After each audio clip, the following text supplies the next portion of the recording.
Mister Topolini 2010, ancora un concorrente, tu sei amico di Timothy, vero? Sì. Perché ho visto che fate gruppo e fanno confusione qui al centro commerciale Torri d'Europa, questo è. Senti, come siete arrivati fin qua? In bus.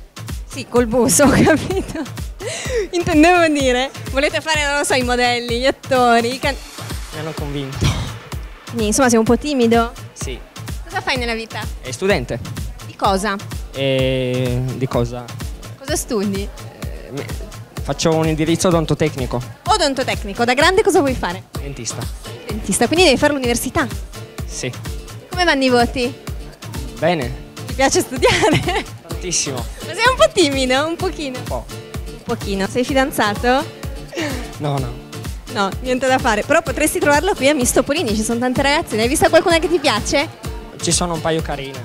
Un paio carine, va bene. Allora dopo indagheremo su quali sono. Un tuo difetto e un tuo pregio. Difetto forse troppo permaloso. Un tuo pregio? Altruista, simpatico. Ok, il tuo segno zodiacale? Capricorno.